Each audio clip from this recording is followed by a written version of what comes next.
e per il momento che verrà. To this moment and the moment yet to come. Calm down.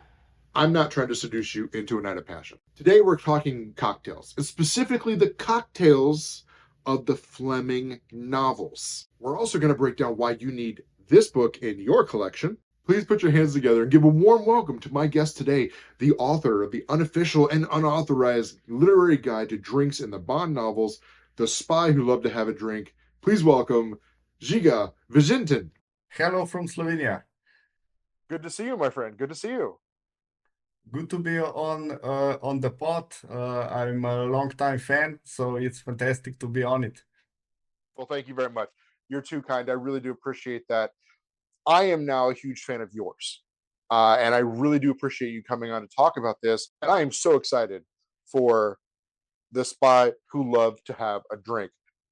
This has been a fantastic flip through. This is not only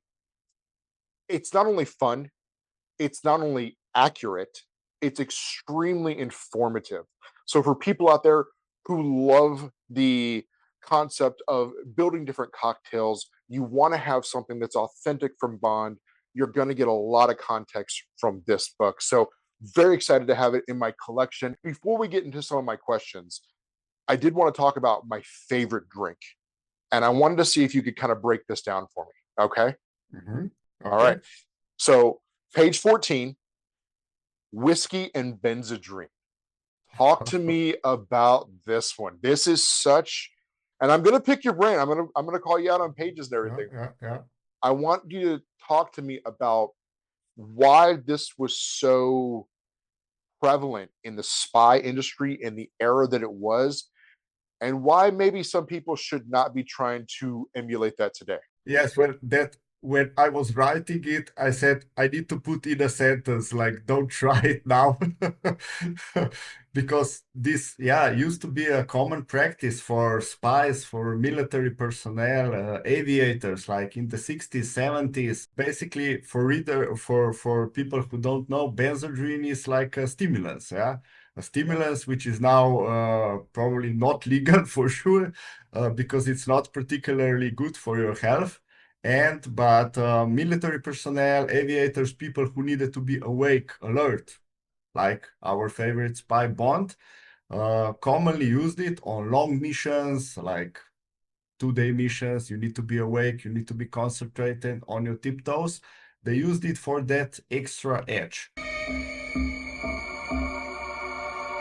So in this particular scene, Bond is basically going on an expedition, first swimming and then going at Mr. Big.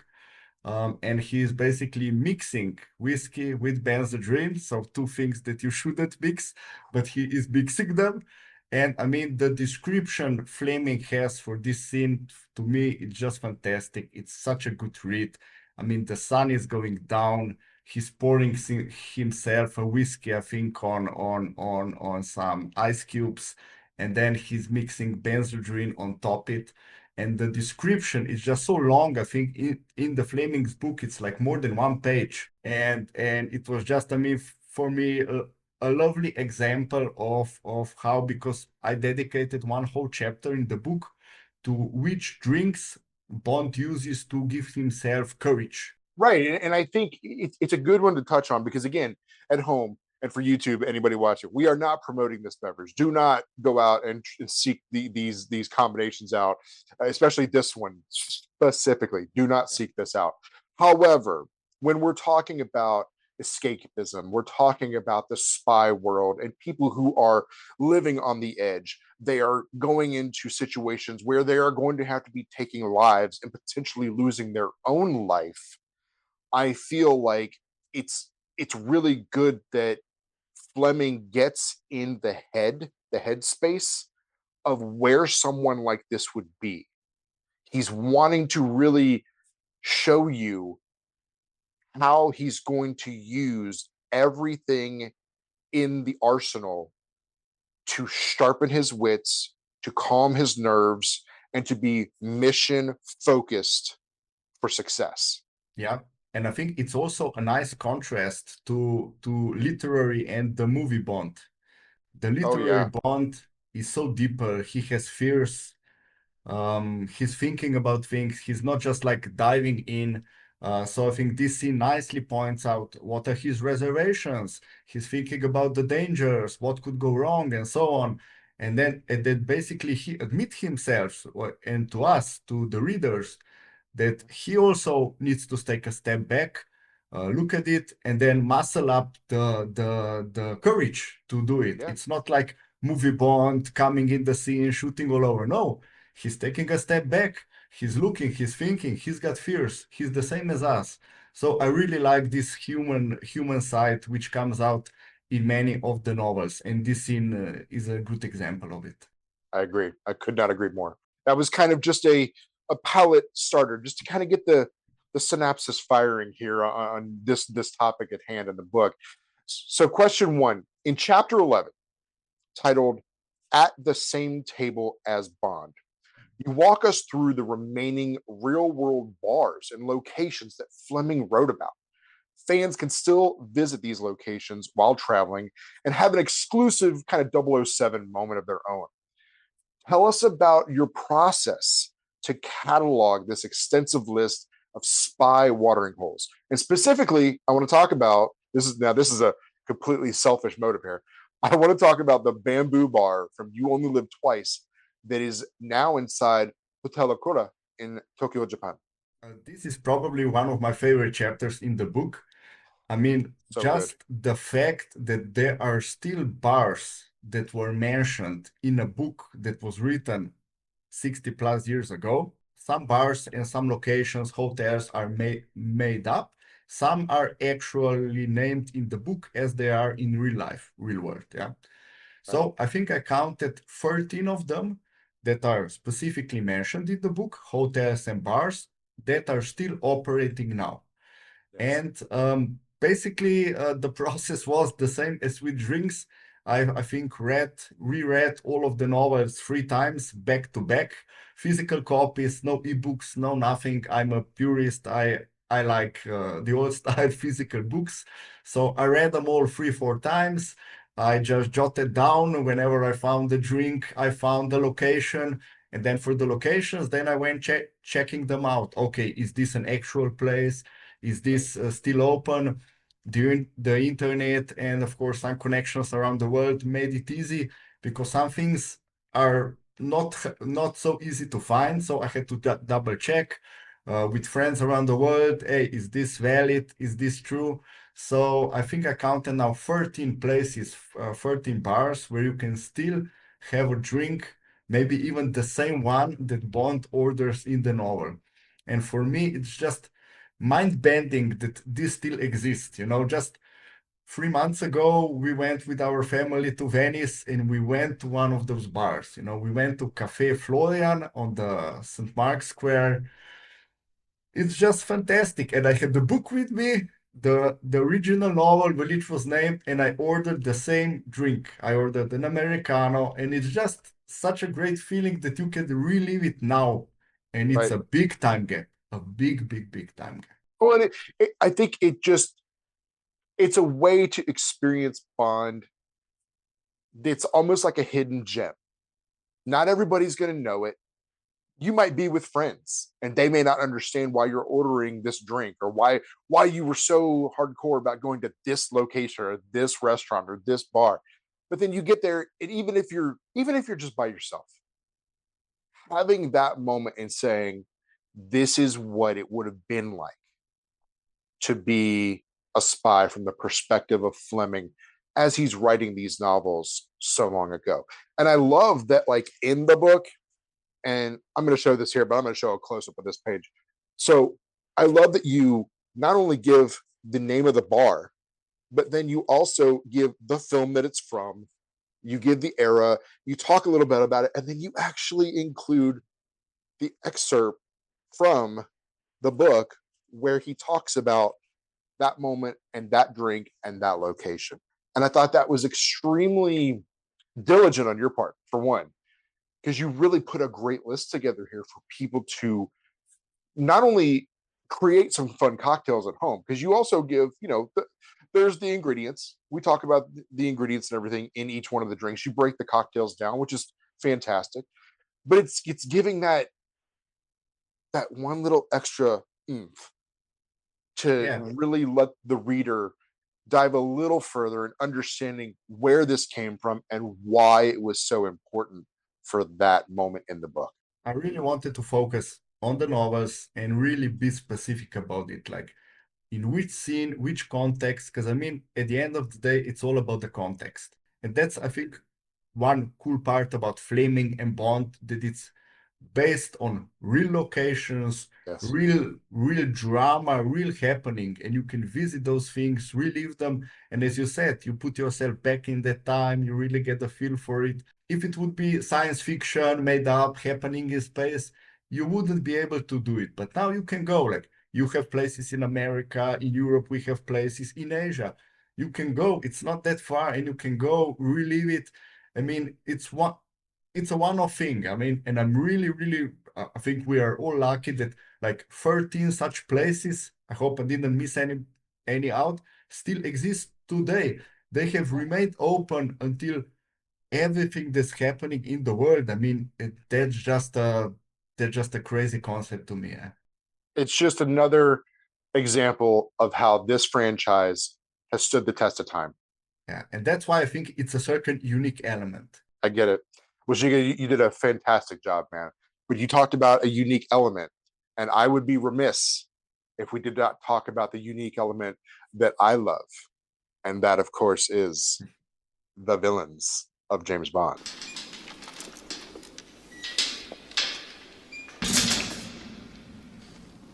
You can't win.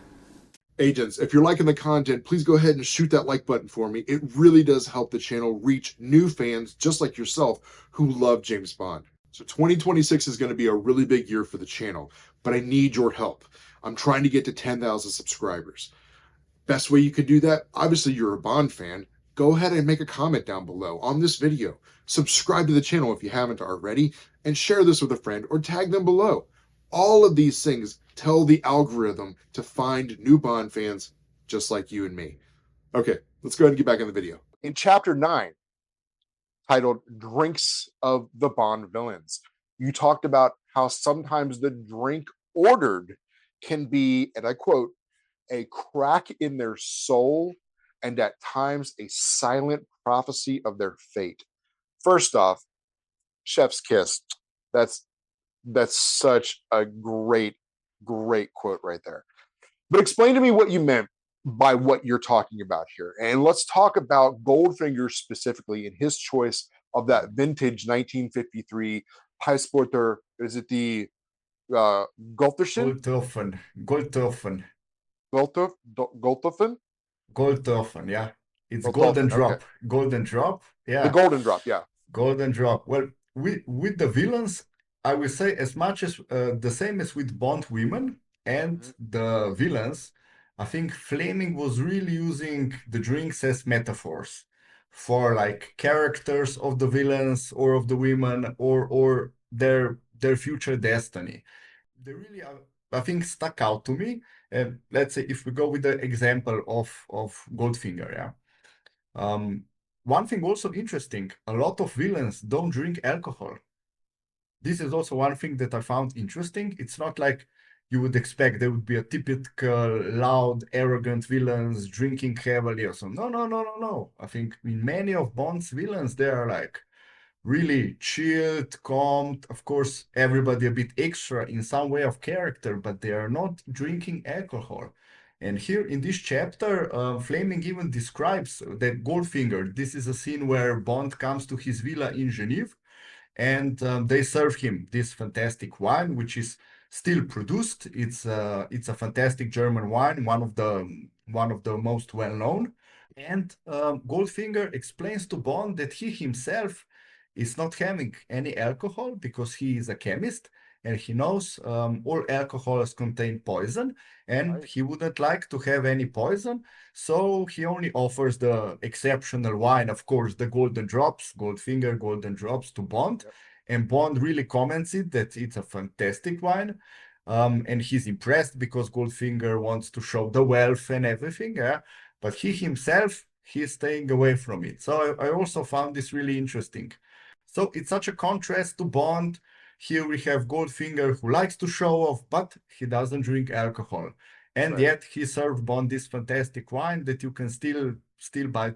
And I'm glad we can, because this is something that I definitely plan on getting a bottle of and starting to explore some of these spirits more. I think for a lot of fans out there, and if you're one of those fans, comment below and let me know if you agree with this statement. But I would say that a lot of fans out there are probably more familiar with the films. And when we talk about Goldfinger, I think it's a really easy one, because we talk about the mint julep, of course, in the film. Now, I understand that's a deviation from the topic of your book today, The Spy Who Loved to Have a Drink. It's completely about the spirits and beverages and cocktails and backgrounds of the novels only, and specifically only the Fleming novels. Do you think you're going to like a chapter, a volume 1 of many? Well, after finishing the book, like last November, I started reading the continuation novels. Before I have to admit I was a purist. I said I'm rather gonna reread 5 times the Fleming novels, and I think I reread them all 4 times because Okay. they're just so good. But I did venture out, and I say that I don't regret it. I've read the John Gardner ones.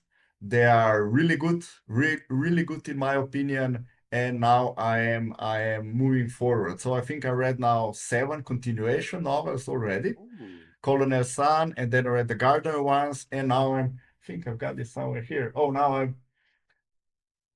I'm at Devil You're a May Devil May Care. Care. Yeah, yeah. Okay. So I went a bit the beginning Yeah. Colonel Sun, then I went to the Gardner ones, and now I'm gonna. So there's a lot of them. I Yes. am Yes, there I are. am keeping also the mind of drinks, so we never know if we will have a continuation or not. But of course, it's an aspect that I love. So yeah, I am also keeping a mind here, and it's interesting already now to see different approaches different authors have to drinks. Some Yeah. barely mention them, some put as much emphasis as Fleming on the drink side of Bond. Once you get to the Raymond Benson novels, Mhm. buckle up. That's where things get great. I think when it comes to the film, they tend to look at something that's popular now, or they will look to a alcohol sponsor for a film. And so they sometimes they shift and they adjust and they change from Fleming's original or the author's original, depending on the film. I mean, at this point, we're not, none of the movies are being based off of any Fleming novel at this point, or any author's novels at this point. 26, who knows? That's up in the air still. We But will see who will be the sponsor, right? yeah, well, yeah, exactly. I mean, Stephen Knight writing that one, it's obviously not going to be a Bond novel. But, does he take from, because there is still remaining stories. We've got the Hildebrandt Rarity, Yeah. we've still got Ristico. There's elements of Fleming that still have not been used that could be tapped into. Are they going to tap into the drinks? That's a question. Yeah. Who knows what they tap into? But like I said, I think there's just always going to be a contrast between the films and the books. So I just wanted to kind of clarify that for everybody watching. Question number 4, my friend. Can you believe it? It's already, we're already on number 4, Žiga. So in chapter 1, and we have to talk about this, of course. In chapter 1, you talk about the ever famous Vesper Martini from Casino Royale, in which the film is celebrating 20 years this year. So there's a little comparison for you. Mind blower. I can't believe it's been 20 years. Yep. Me Right? too. I can see myself when I went to the theater for the first time, and to me, it's like it could be yesterday. And I was just telling to my wife like the other day, it's 20 years, and she said, "Get out of here." I Yeah. said, "Oh, it is 20 years." 20 So years. just stop. Yeah, I don't want to talk yeah, about it anymore. yeah. So obviously I think most of us know this drink by heart. The 3 measures of Gordon's, the 1 of vodka, the half a measure of Quina Lillet with the large slice of lemon peel. Most of us know this drink by heart at this point. However, sadly, Kino Lillet is no longer available. If you can find it, a lot of the times, from what I hear, it's spoiled. It's not been protected and preserved in the way that it should be. So it's extremely rare. They did come out with, of course, the substitute for that, which is Lillet Blanc, which it is a different flavor. However, at the end of the day, we really have to talk about the difference in this drink in the film versus what you and I can make at home. And then, of course, we have to talk about Duke's in London and Alessandro's version, which, have you been to Duke's in London? No, it's on my to-do list for this year. Yes. So yeah, I've been watching all of you guys going there and so on. Last year I was in London and I couldn't make it. So this year it's on the plan to for sure go. Yeah. You will not be disappointed, Yeah. my friend. Yeah. He has an entire, it's a small menu. Most of them are Bond themed. The Vesper, of course, being the number one. You have to get that. There's also the Tiger Tanaka, which I truly enjoy myself. It's a different martini. It's not quite as powerful, and I enjoy that one a lot because you can only have two Vespers while you're Yeah, yeah. That I saw. It's a two. Yeah. They're all strong drinks. They're all strong very, drinks. Yeah. very. Yeah. So, talk to me about, because you break this down, you go into detail about this in the book. So talk to me about the intention and the power behind this famous martini. It's tough to say why it took off so much, because it's basically just, now we can't say this, it's just one drink in one novel, but I think it just took a life of its own. I mean, the specialty of it, the timing probably when it came out also in the novel, and maybe also, I don't know, the fact that they stopped making Kina Lillet maybe helped because it became a sort of, can you get it?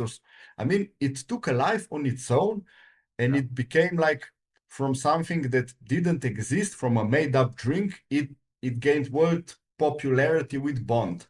So I think it's amazing. I think also the romantic with the bad ending, love Vesper, and the naming of it. I think the naming of it with Vesper, one of the biggest loves of Bond, a tragic love, which basically put him on a path that he's in. I always remember that scene, when he hears that she's dead, and then she says she is dead. Yeah. It's I won't say it. Yeah. It's such a brutal romance with a bad ending, and I think the whole story, it's bigger than the drink. When I think of Vesper, I always think of their love affair, of their romance. For me, it's much wider than a drink, and I think this drink encapsulated that whole romance, and I think maybe that's why it got bigger than it made it bigger, more popular, because it was tied to such a good story, I think, because every good drink needs to have a good story. And I think Yes. the romance with Vesper, so I think the whole romance really, really tied it together. And whenever I think of it, I make it sometimes at home. I think about the whole Casino Royale romance from the start to the finish. And because for me, Casino Royale is still the best story, the best novel. Also, the movie is top three for me. And That's their on love record. That's affair, on record. I'm not cutting yeah, that out. that's on record. Is it's just the best. Also, when they made the movie, when I saw it, I just was thinking, okay, I hope they don't mess up because the novel is just so good, and the Right. movie was also good. I love it. You nailed it, man. I mean, obviously, rarity, scarcity does create exclusivity. And I think with the Kino Lillet, that's what you're kind of getting at. But at the end of the day, you're right. When you assign a story to something, it could be anything. It could be the coffee mug sitting behind you. If that story reaches in and emotionally connects with you, that will resonate for your life. And that's what Casino Royale has done. And honestly, brother, Žiga, that is what this has done for me. This has been such a great experience flipping through this and learning so much more about a topic that I was already in love with, but now I have an even deeper way to kind of break down certain things and enjoy those hidden moments and create my own stories with those. So I wanted to really thank you for being here today. Please tell everybody how they can find you and how they can get their own copy of The Spy Who'd Love to Have a Drink. First, thanks for the kind words. It really, I wrote the book as a hobby. It was a totally hobby project. I loved every minute of writing it. Maybe not in the end, but like the first, I I was writing it like for 12 months. The first 11 and half months were absolute joy because I reread everything. I researched all the drinks. I tried a lot of drinks. I researched the bars. So, I mean, it's just a good figure. What's not to like about it? Yeah. So I loved it. It was basically totally fan thing for the fans because I know a lot of people some enjoy the clothing aspect of the Bond, how he dresses, and some enjoy what he drinks, how he drinks it. And that's why I really wanted to do a deep dive in just the drinks of the literary Bond. So I'm really glad you like it, and glad a few people from around the globe sent me like they have the book and they made a cocktail with it. So it really warms my heart seeing that. So I really love it. So my book is on Amazon. So it's self-published totally on Amazon. So on all Amazon sites, you just type in The Spy Who Loved to Have a Drink, and you'll for sure find it. And you can catch me on Instagram. Martini Loving Agent is my nick on Instagram, so you can connect, follow, and yeah, I'd love to connect with the fans and share drink stories and Bond stories, of course. Outstanding. So, guys, you know where to find them. I'll have all the links below so you can check those out. You can get the direct link to pick up your copy of this guy, so that way you can add it to your collection and enjoy the adventures and enjoy such a great wealth of knowledge that is in here that really ties that connection to each beverage at each moment and each location. So make sure to check that out. Žiga, again, thank you so much for being here. You've been a pleasure, my friend. Thanks for having me, really. Of course. And for everybody at home, thanks so much for watching. And as always, Merry Christmas, 007. With you.